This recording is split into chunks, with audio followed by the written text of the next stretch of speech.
सद्गुरुदेव की जय।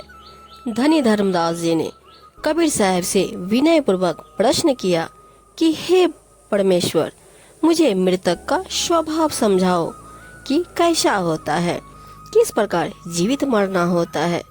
कबीर साहब ने कहा कि हे धर्मदास, यह जो प्रश्न आपने किया है यह जटिल तथा प्रसंग है।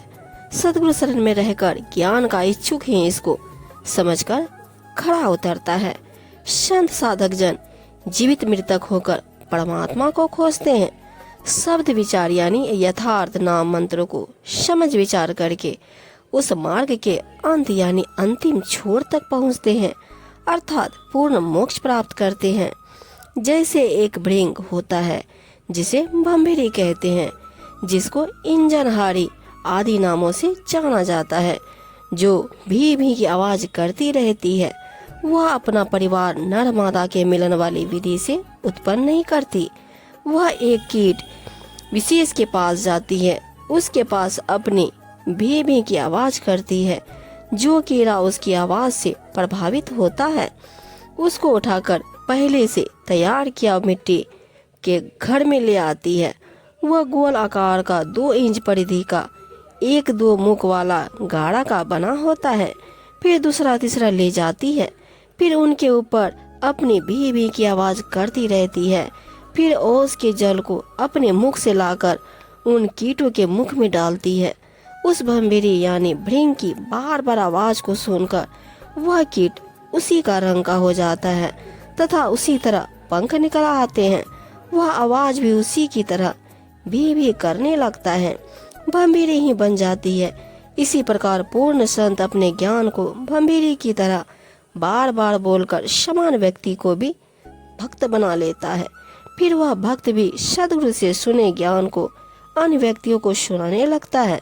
संसार की रीति रिवाज को त्याग देने से अन्य व्यक्ति कहते हैं कि इसका रंग ढंग बदल गया है, यह तो भक्त बन गया है।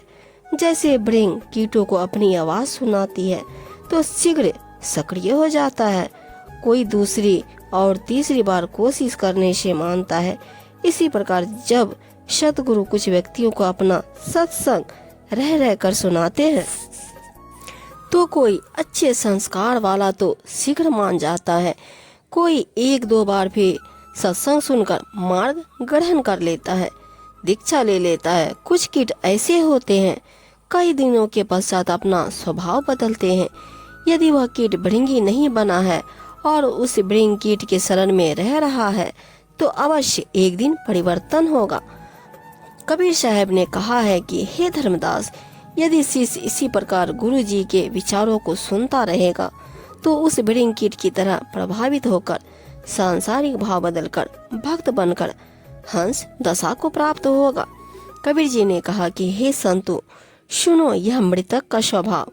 इस प्रकार कोई बिरला जीव ही अनुसरण करता है, वह पीव यानी परमात्मा को प्राप्त करने का मार्ग प्राप्त करता है।